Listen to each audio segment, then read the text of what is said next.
Buenos días.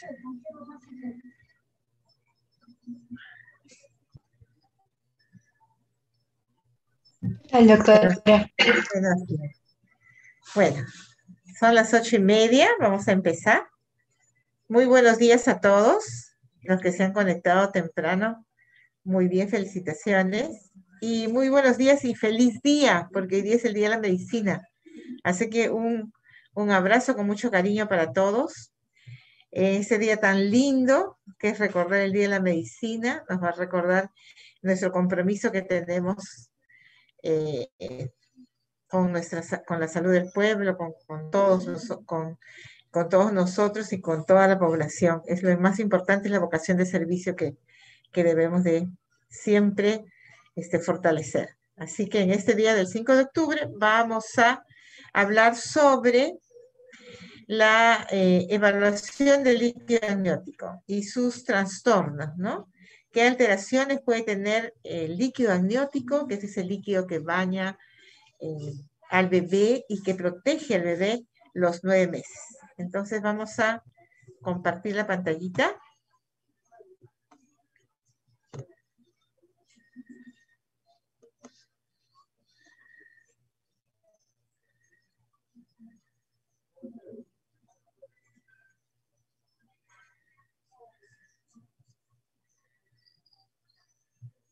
Ahí está.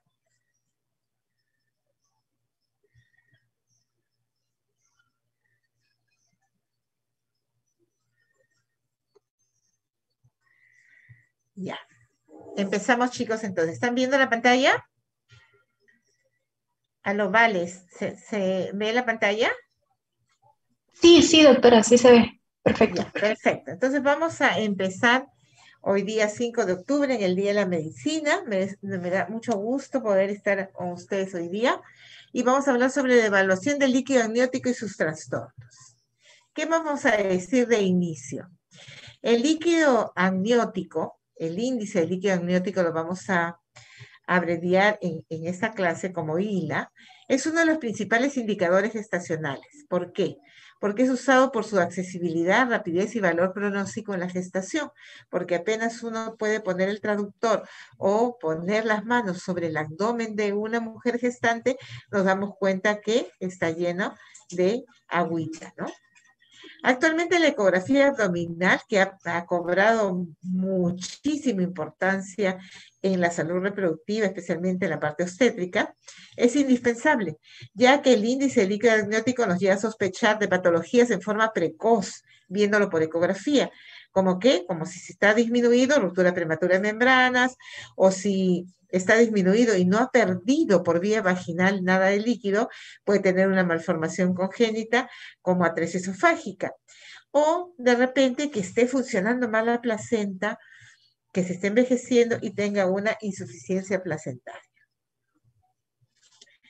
¿Qué vamos a ver a lo largo de la clase? Definición, la composición, volumen y funciones del líquido amniótico, cómo se forma el volumen y el líquido amniótico cuando hay las formas patológicas, oligohidráneos y polihidráneos.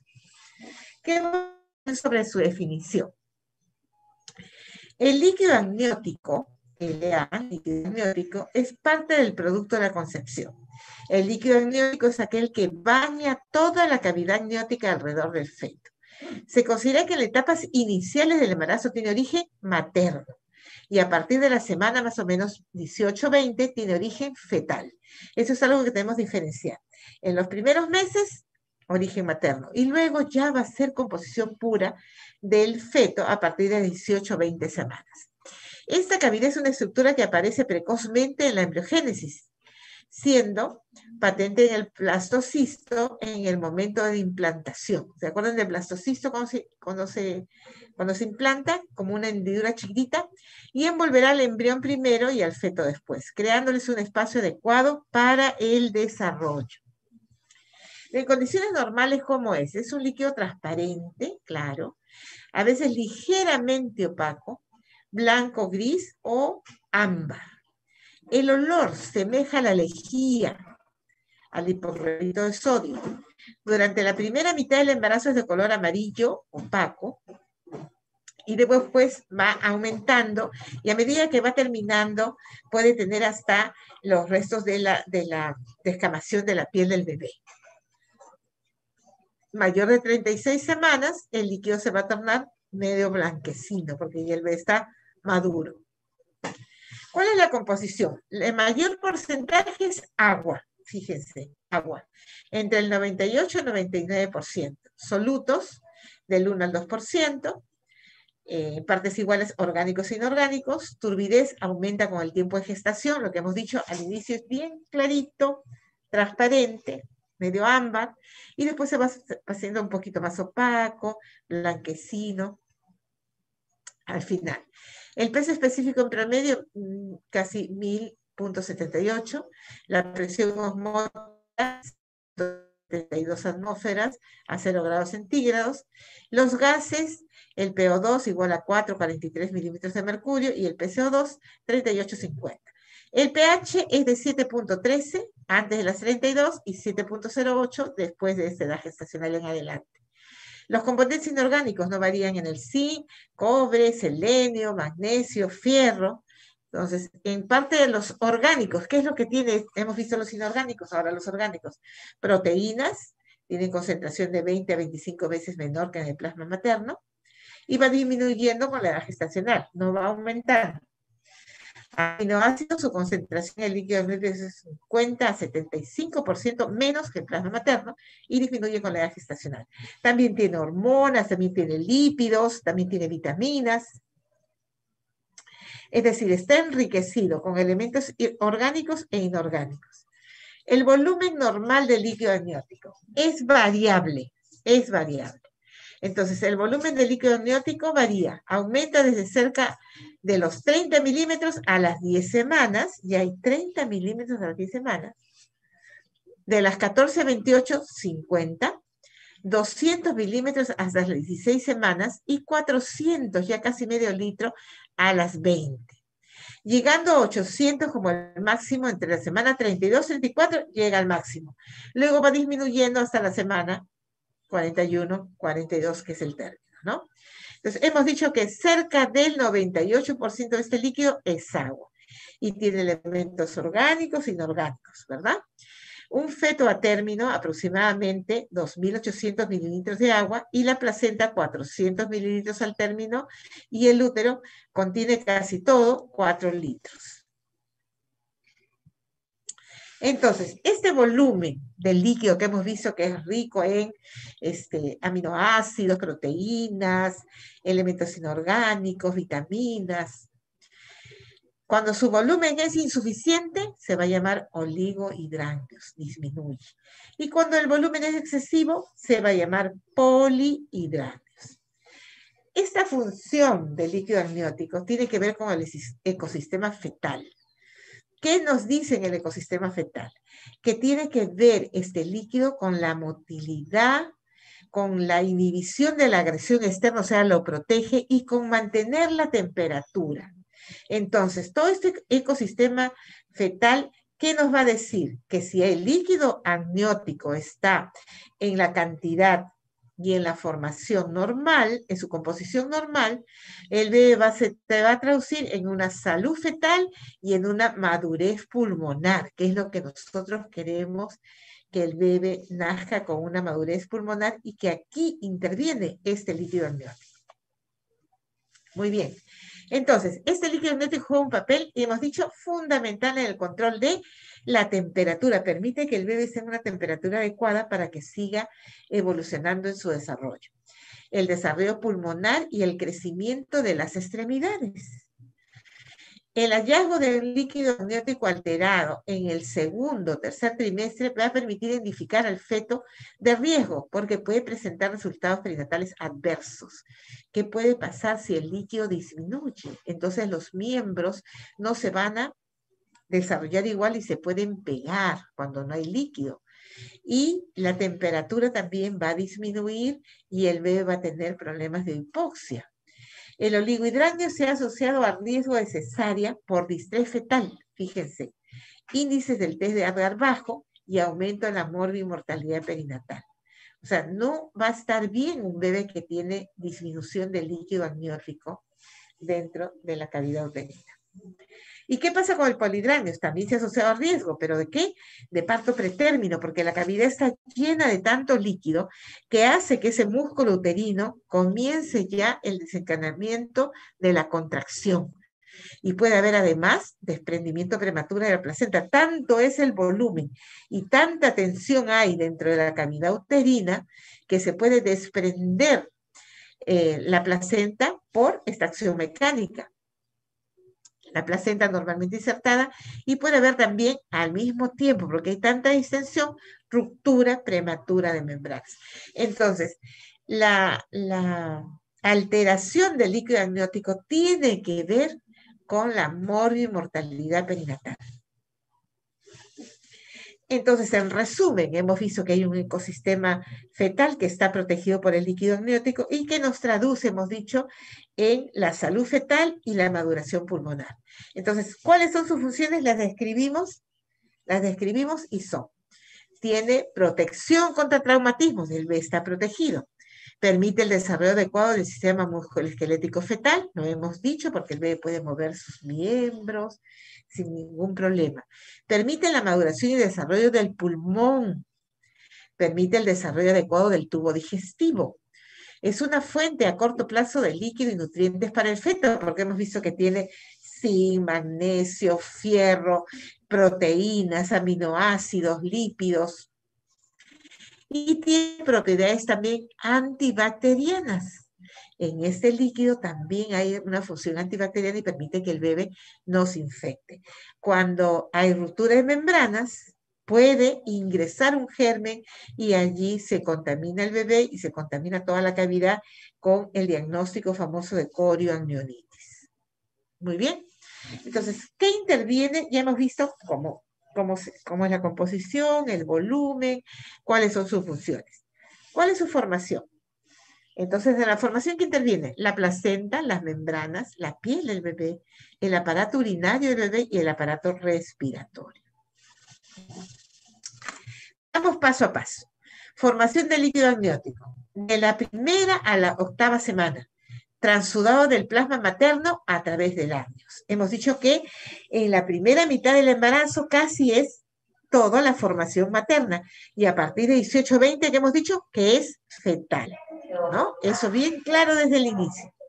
Entonces, de las 10 a 18 semanas es un trasudado del líquido intersticial fetal a través de la piel fetal inmadura, que es muy finita en esos momentos, siendo pues su composición similar a la del líquido intracelular del feto. Entonces, esa transudación hace que permita que tenga la formación del líquido amniótico. Pero, ¿qué pasa mayor de las 18 semanas? El desarrollo fetal determina un engrosamiento y queratinización de la piel del bebé, que va a impedir ya la transudación a su nivel. Entonces, ¿cómo es la formación del líquido amniótico si ya no permite esa transudación? Va a ser a partir del riñón fetal. Fluido traqueal, las secreciones del epitelio del tracto respiratorio que aportan 50-80 mililitros por día. Ahí hay fosfolípidos y la surfactante en el fluido traqueal. Transudado de líquidos entre la sangre fetal y la cavidad amniótica a través de la placa corial placentaria, el cordón umbilical y la piel fetal. Esta es la vía intramembranosa, que nos da 40-50 mililitros por día al término. El trasudado materno a través de las membranas ovulares, que nos da 10 mililitros por día. Entonces tiene que ver con el fluido traqueal, con el trasudado de los líquidos de la sangre fetal a la cavidad, y el trasudado materno a través de las membranas ovulares. Entonces, todo eso es la parte materna. Entonces, a partir de las 18 semanas ya hemos dicho que la piel se queratiniza, entonces ya va a ser difícil que pase ese trasudado. Entonces, acá viene la función del riñón, mayor de las 18 semanas. Diuresis fetal. La orina fetal constituye el origen principal del líquido amniótico. ¿A partir de qué? De las 18 a 20 semanas. 30% del peso fetal, 7 mililitros a 600 mililitros por día al término. Evidencia la certeza de esta hipótesis. Es la ausencia de líquido amniótico en las agenesias renales y en la oclusión de las vías excretoras, así como la disminución de su osmolaridad cuando el bebé tiene más de 18 semanas y no orina. Entonces se produce el oligohidratos. Entonces el aparato urinario a las 18 semanas aporta 7 a 14 mililitros por día. A las 25 semanas, 60 mililitros por día. Y al término, 600 mililitros por día. Fíjese qué importante es el riñón fetal para esto. ¿Y cómo se elimina ese líquido amniótico? Semana 18 se autorregula por el propio proceso de transudación. La vida media del líquido amniótico a partir de las 18 semanas es de 90 minutos. En 3 horas todo el volumen se renueva. Entonces, cada 3 horas se va renovando el volumen del líquido. La deglución fetal interviene en la eliminación del líquido amniótico y su posterior reabsorción intestinal constituye la vía de eliminación principal, la deglución fetal. El feto deglute grandes cantidades de líquido amniótico, mayor de 20 mililitros por hora, hasta 500 a 1000 mililitros por día al término. Fíjense todo lo que toma, ¿no? Va deglutiendo y va orinando, va deglutiendo y va orinando. Por eso que es importante que esté indemne toda la parte del tubo digestivo, así como el riñón, el tubo digestivo. La transudación a través del pulmón y la piel fetal, también es la eliminación del líquido amniótico.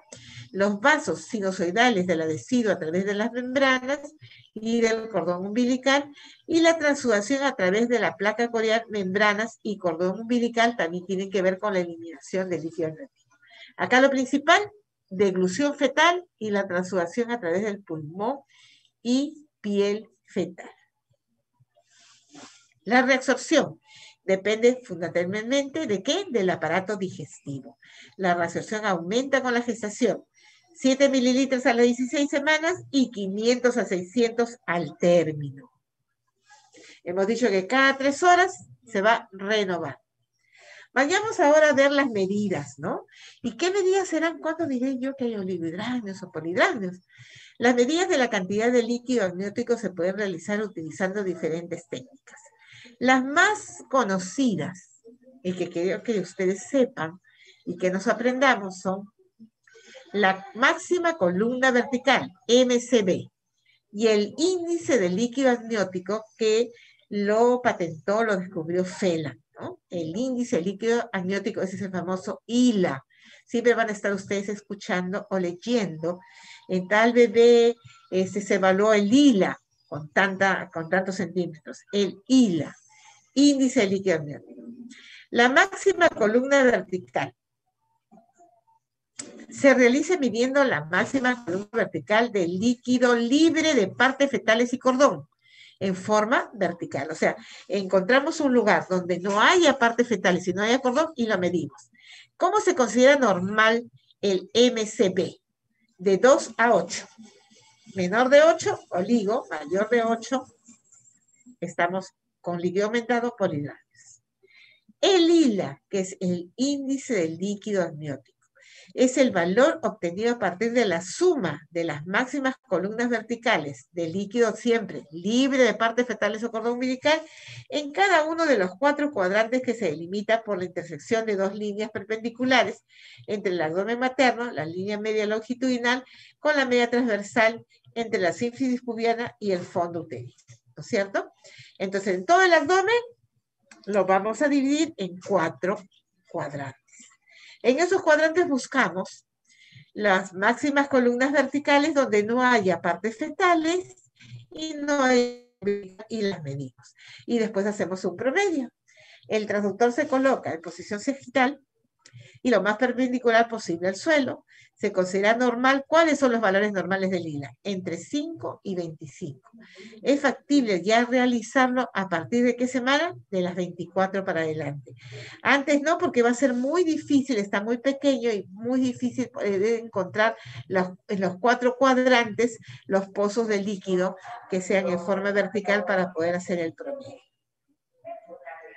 Acá está, los criterios semicuantitativos, columna vertical máxima, CDM o CMC, de Manning, mira, fíjense, desde 1981. tiene un alto valor predictivo positivo y baja sensibilidad.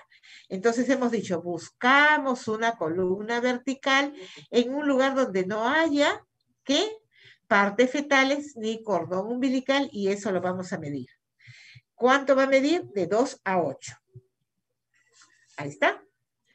Entonces, según esta valoración de la columna vertical máxima, anidranios, ¿qué lo vamos a considerar? Cuando tiene menos de 1 centímetro.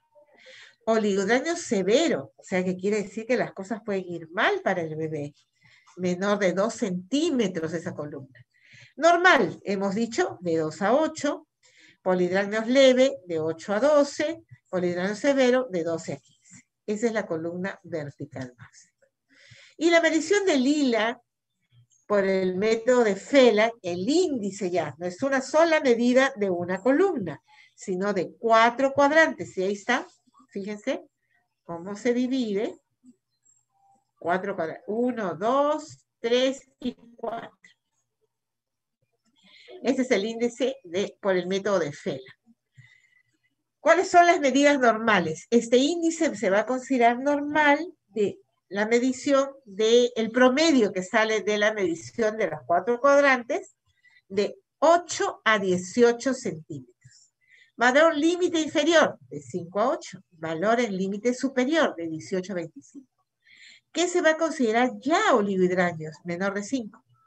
Oligohidranio severo, menor de 2. Oligohidranios leve, mayor de 25. Oligohidranio severo, mayor de 32. Que a veces podemos encontrar esas personas que no pueden ni caminar ni respirar. Y a veces hay que sacar el líquido para que pueda respirar bien la mamá. Entonces, columna vertical máxima, 2 a 8. Índice de líquido amniótico método de Fela, el promedio de los 4 cuadrantes, de 8 a 18. Muy bien. Acá están las mediciones, fíjense. ¿Ven? Buscan los lugares, las zonas donde no haya partes fetales. Es 1, 2, 3 y 4, ¿no? Lo ponen en el sistema y el mismo sistema ya le saca el índice de líquido amniótico. Entonces, hemos visto la definición del líquido amniótico, importantísimo para que conserve el ecosistema fetal, su temperatura, la protección, no se infecte, el desarrollo pulmonar, el desarrollo del tubo digestivo. Es importantísimo el líquido para eso y para que tenga un desarrollo pleno hasta los 9 meses. Pero, ¿qué pasa cuando este líquido amniótico es patológico?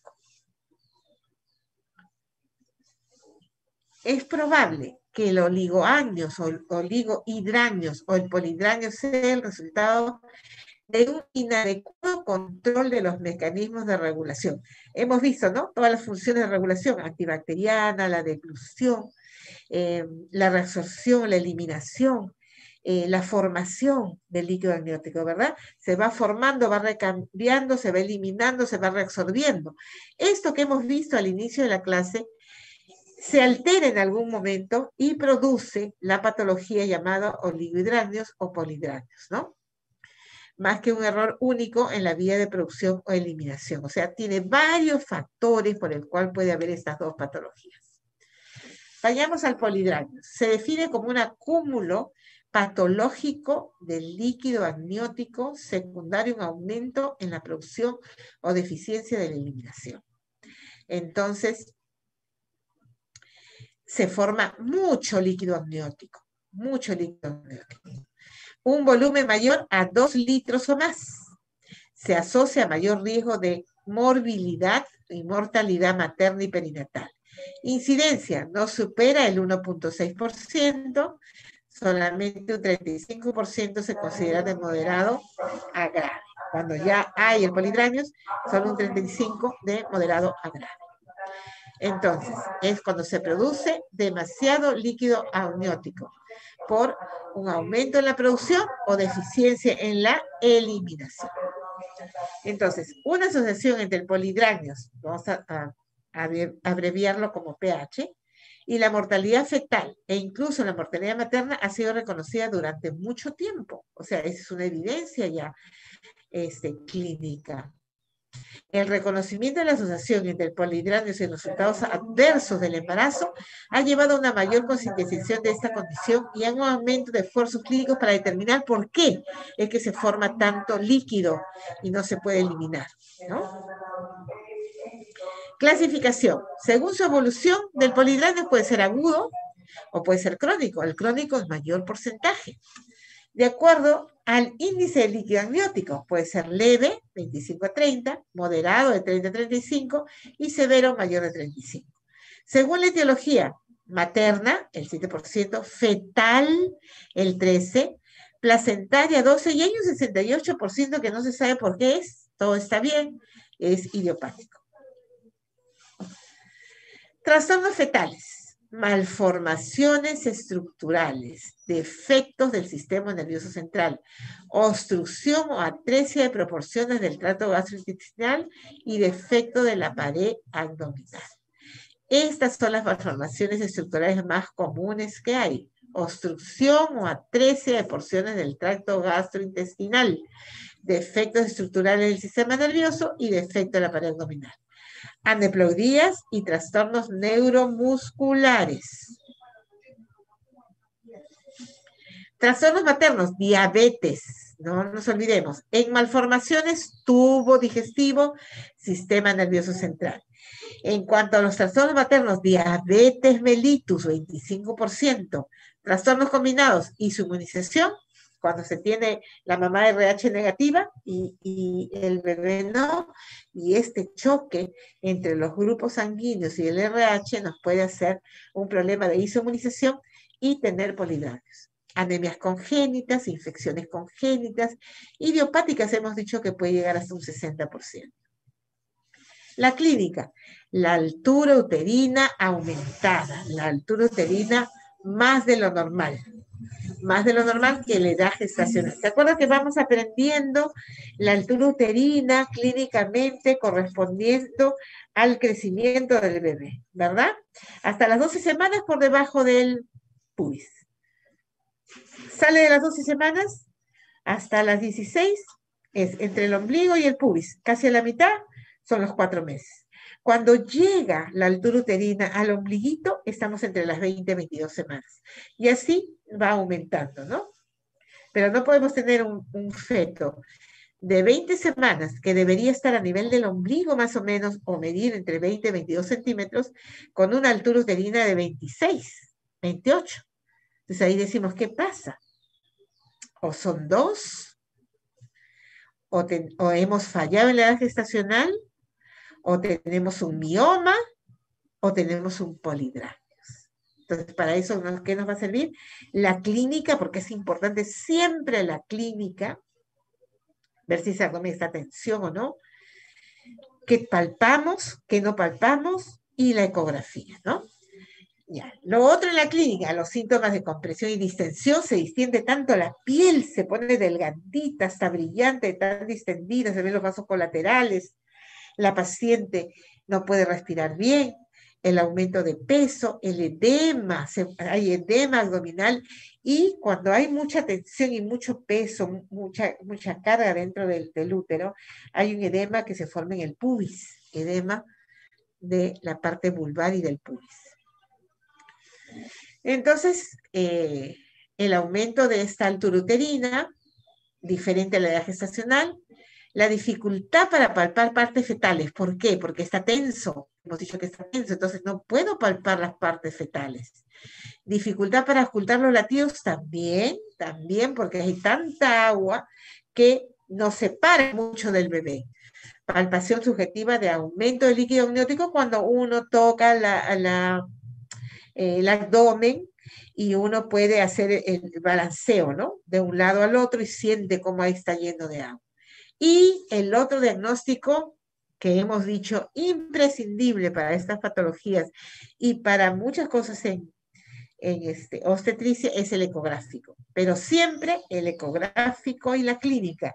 No debemos de diagnosticar solo por ecografía. Entonces, hemos dicho también que dentro de esta patología es importantísimo que descartar diabetes. ¿Y cómo le vamos a descartar diabetes? Con su glucosa basal y solicitar siempre su test de tolerancia a la glucosa, su TT o G. Siempre que hay que pedir su test de tolerancia, especialmente a las adolescentes, y así como yo paro con adolescentes, en las mujeres adolescentes o adultas que estén subidas de peso, que han aumentado muchísimo de peso, a veces 20 kilos, 18 kilos a lo largo de todo el embarazo, ¿no? Y que tengan antecedentes familiares. Eso es importante, la historia clínica, los factores de riesgo, mamá diabética, papá diabético, tío, abuelo, alguien diabético en la familia. Descartar inmunización, solicitar el CUNS, que es una prueba para poder determinar si hay anticuerpos o no.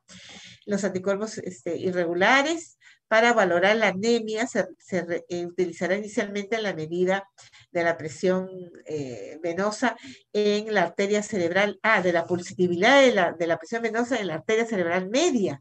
Eso es importante para la anemia.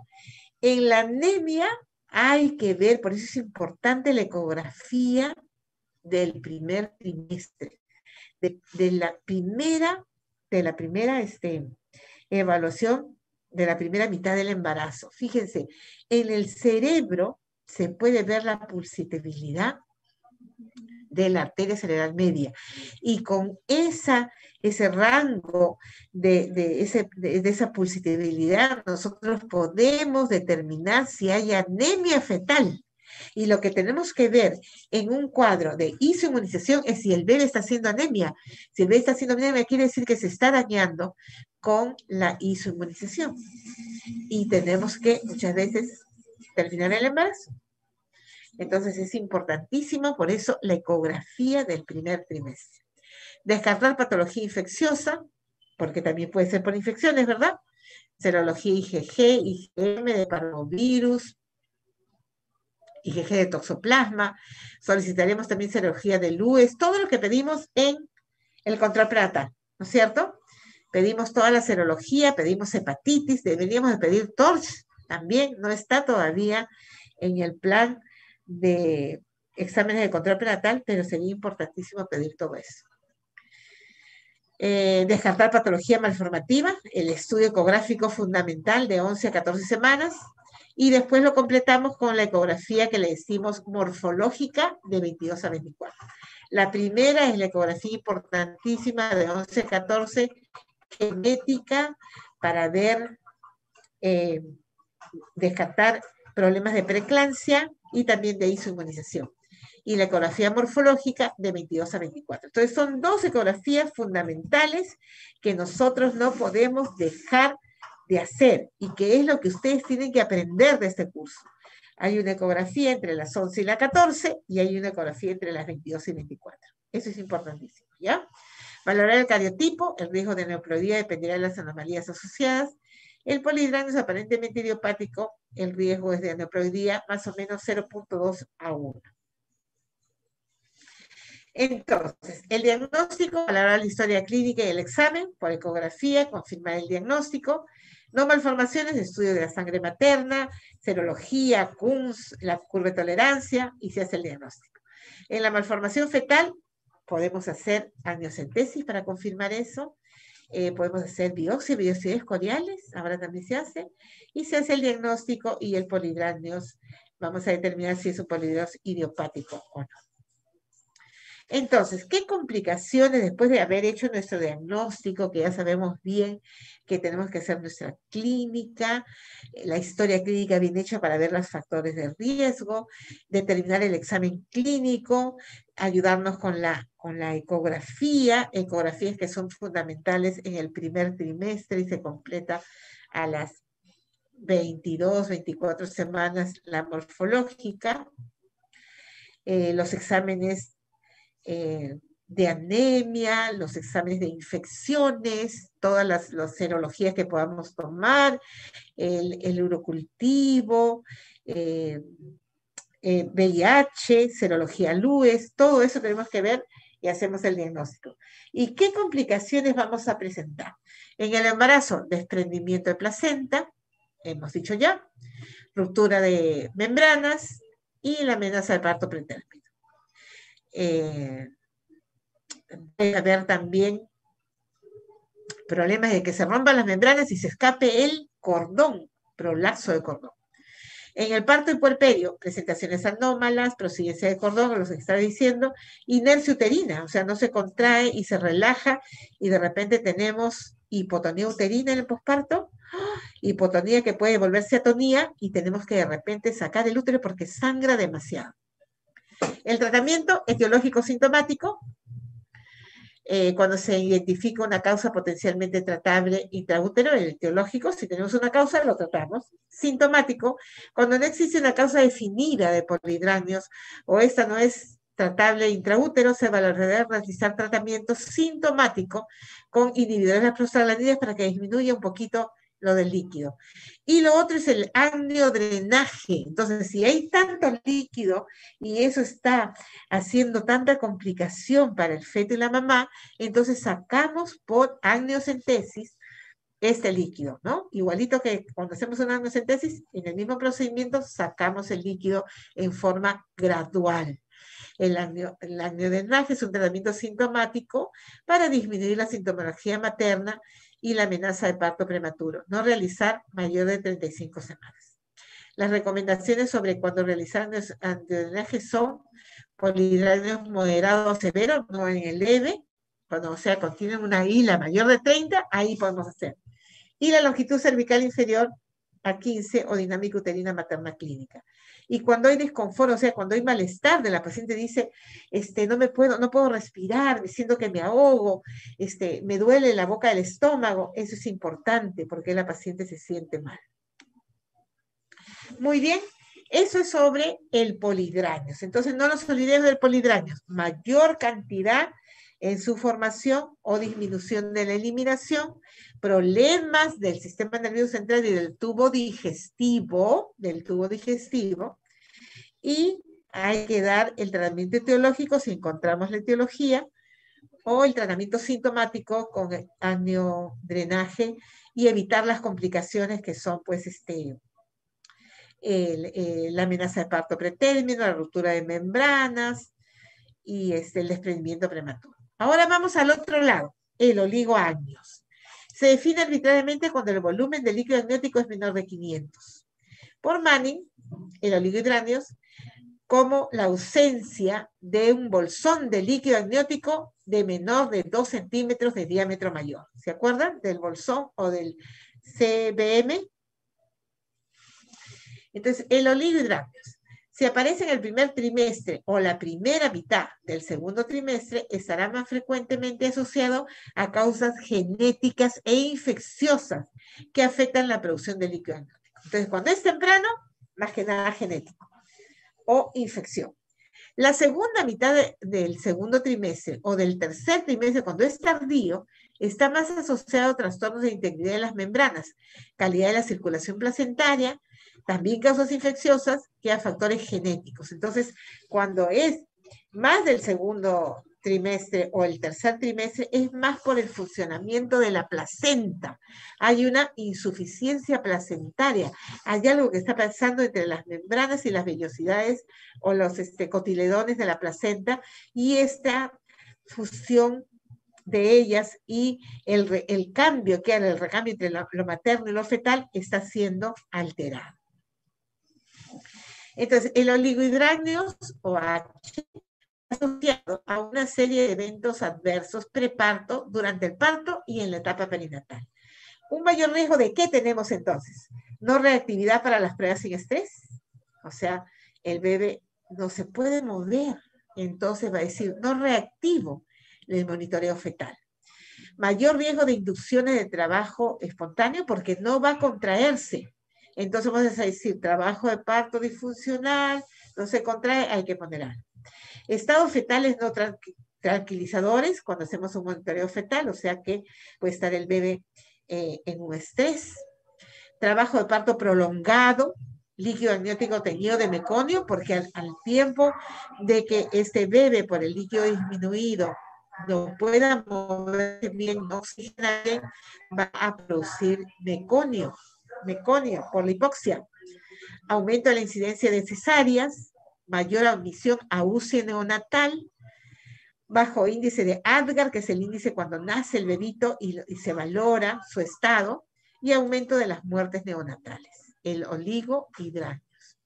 Clasificación, tipo 1 y tipo 2.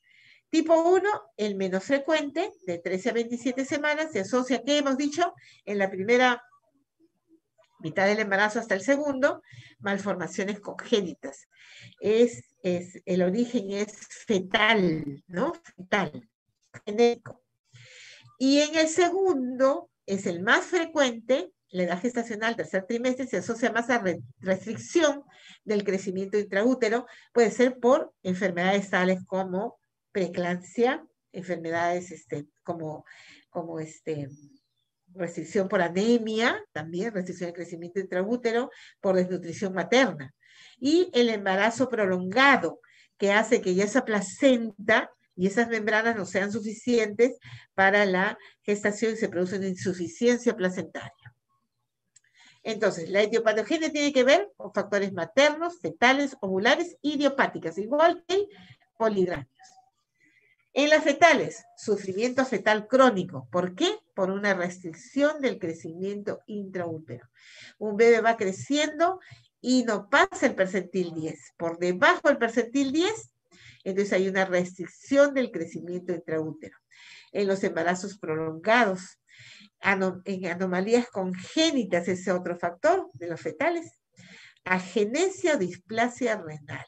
Entonces acá está alterado la parte de la mayor producción de líquido amniótico. Hemos dicho que de 18 a 20 semanas, el riñón es el que nos da todo el volumen de líquido amniótico. Si hay una alteración de este riñón, entonces no se va a producir el líquido. Entonces no va a haber líquido amniótico, va a disminuir. Riñones poliquísticos, obstrucción uretropélvica. Y las cromosomapatías, las trisomías, el síndrome de Turner. En maternas, insuficiencia útero-placentaria. ¿Por qué nos puede dar esta insuficiencia útero-placentaria? Por hipertensión inducida al embarazo, hipertensión arterial, anticuerpos antifosfolipídicos, enfermedad del colágeno, las enfermedades reumatológicas, hipovolemia, la anemia severa, también por drogas, inhibidoras de las prostaglandinas, indometacina y ibuprofeno, que se usan para tratamientos del polidráneos. Diagnóstico. Clínico. La altura uterina aquí menor que la que corresponde a la edad gestacional. Palpación fácil de las partes fetales porque casi no hay líquido y puedo palpar todo. Buena ocultación de los latidos si está. Y contracciones y movimientos fetales dolorosos. Y el otro, esa es la clínica. Y la otra parte importantísima para estos eventos polidráneos y oligodráneos, la ecografía. Oligoamnios aislado a término. Las evidencias recientemente acumuladas sugieren que en presencia de un feto de tamaño adecuado para su edad gestacional, con bienestar fetal demostrado con el Doppler umbilical y en ausencia de enfermedad materna, el oligohidrannios no se asocia con un aumento de la incidencia de mala ovulación perinatal. Entonces, si nosotros tenemos un oligohidrannios y tiene una alteración del Doppler, y tiene una patología materna como preeclampsia, ahí sí vamos a tener mala evolución perinatal. Pero si no es así, se correlaciona con buena evolución del feto y de la mamá.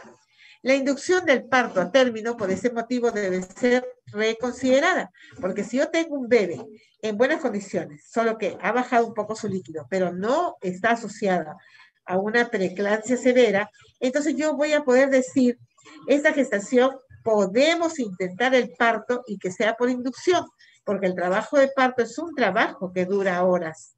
Pero si esta evolución del crecimiento fetal con un oligohidrannios y que tenga una complicación obstétrica, la madre no va a poder darse un chance de parto vaginal y vamos a tener que terminar el embarazo de ese oligohidrannios con un bebé que está afectado por una patología materna, la vamos a tener que terminar de inmediato mediante una cesárea. Entonces, ¿qué complicaciones anteparto e intraparto hay? Anteparto, hipoplasia pulmonar. No se va a desarrollar el pulmón bien porque no hay líquido.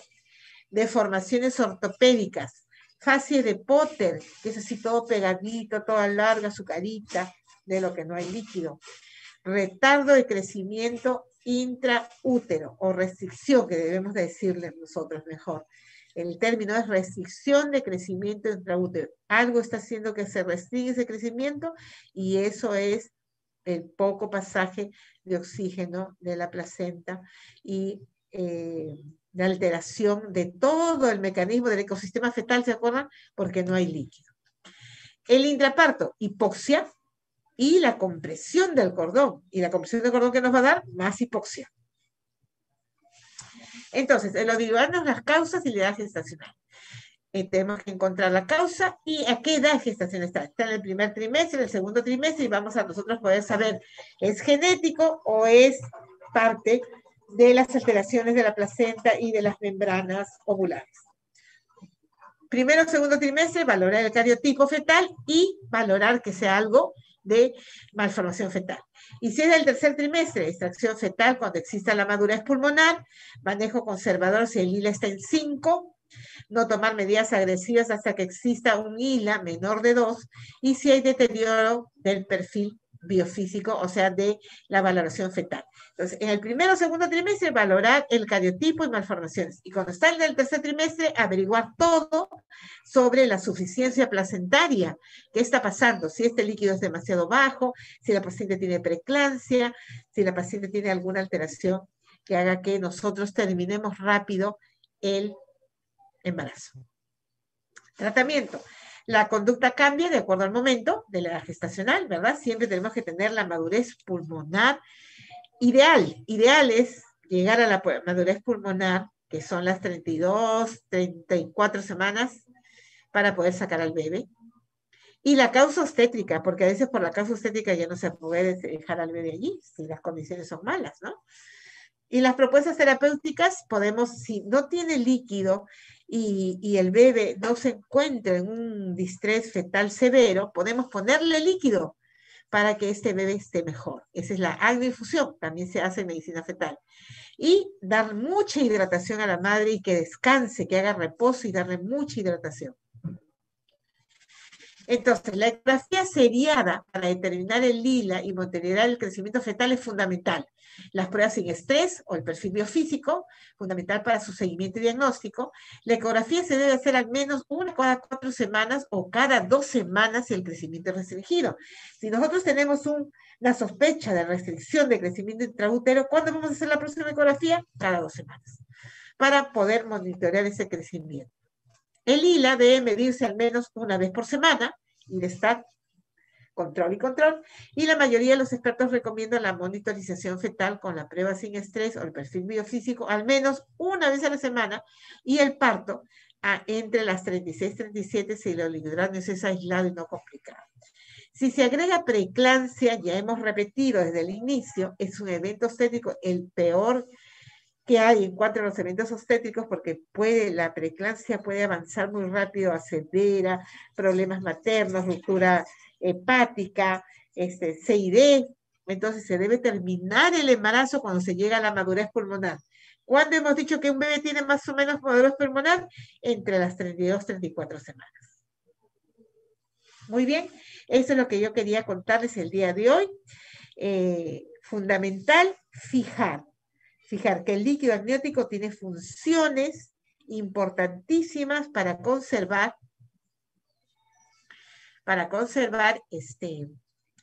todo el ecosistema fetal que permite a un bebé el crecimiento normal hasta los 9 meses. ¿Sí? Cuando el líquido amniótico se altera y disminuye, hay problemas para el bebé y para la mamá. Especialmente para el bebé, el oligohidranio produce deformaciones fetales, produce insuficiencia, o sea, no hay suficiente oxígeno, hipoxia fetal y puede hasta tener muerte fetal. Entonces, clásicamente el feto en un oligohidranio, cuando es el primer trimestre o en la primera mitad del embarazo, hay que considerar factores genéticos, que haya problemas en el riñón del bebé. Después del segundo parte del embarazo, del segundo y tercer trimestre, considerar problemas de insuficiencia placentaria, insuficiencia de las membranas ovulares, entonces la hipoxia, ¿no? La hipoxia. En cuanto al polidrácnios, hay que valorar siempre la diabetes y problemas del tracto digestivo. Muy bien, eso es lo que les quería hablar esta mañana.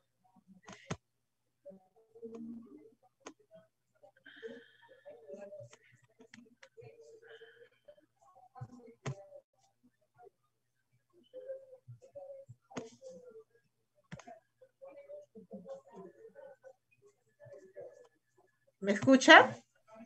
Sí, doctora, no sé si A ver, alguno de mis ¿alguna compañeros tiene pregunta? preguntas. Doctora, buenos días. ¿Se me puede escuchar? ¿Quién me habla? Ah, Sí, sí te soy, escucho. doctora, una consulta. En el Polidramnios mencionó ¿Quién me que habla? soy Joseph Yataku. Ah, Joseph Yata. Ok, Muy doctora. bien. En el Polidramnios mencionó que una de las causas maternas era diabetes. Mi pregunta era si es que había más asociación con diabetes mellitus tipo 2 preconcepcional o con diabetes gestacional, o si es que no hay diferencia entre ellos.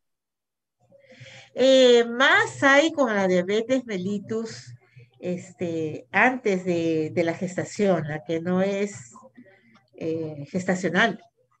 O sea, la diabética que embaraza tiene más problemas con el líquido amniótico que la que se agrega diabetes en el embarazo. Ahora, las dos tienen importancia, por supuesto. Una mujer diabética que embaraza hay que cuidarla como oro.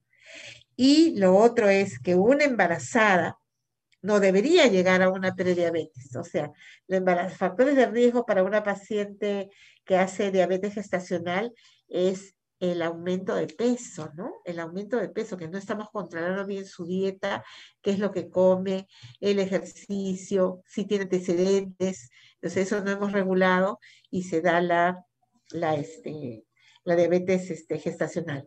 Más problemas de polidrácnios tiene la paciente que es diabética y que embaraza. Muy bien, muchas gracias por su pregunta. ¿Cómo se llamaba? Porque tengo que pasar una listita, les cuento. A Gracias, ver. doctora. ¿Cómo te llamas, hijito? Joseph Yataku. Ataco. ¿De qué profesor eres? ¿Quién es tu tutor? ¿De Videoforum o de seminarios? Sí, de Ah, seminario. de seminarios es el doctor Mendoza. Ah, ya, muy bien. ¿De qué sede? El doctor Mendoza es del Sergio Bernales. Ya, te felicito. Muy bien. Y Francesca Lucía Calderón Luna. A ver. ¿Está?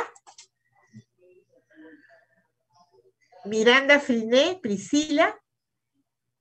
Presente, doctora. Hola, Friné, Priscila. ¿Cómo te dicen? Priné. Ujú. Friné. A ver, Friné. ¿Alguna pregunta? No, O yo doctora, tengo todo una está pregunta. claro. ¿Cuáles son las ecografías importantes para valorar la condición del líquido amniótico? Sobre todo en el primer trimestre mencionó que Muy era bien. lo más importante, ¿En qué edades? ¿Te acuerdas las edades? entre las 11 y 14 semanas. Perfecto, Friné. Muy bien, Friné. Eso es importante. ¿Y qué dice Ana Sofía Patricia García sobre Villa?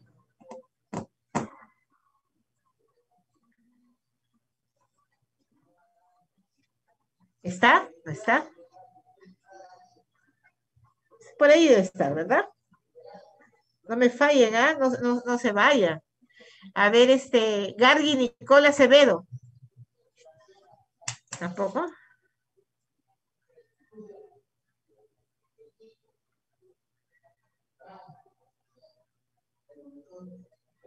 Hernán Madera. Ever Castillo. ¿Hoy está tomando lista? Sí, doctora, presente. Hernán Madera, muy bien. Sí. Hernán, ¿cómo se mide el lila? ¿Te acuerdas? ¿O qué es el lila? No me acuerdo cómo. ILA, la sigla.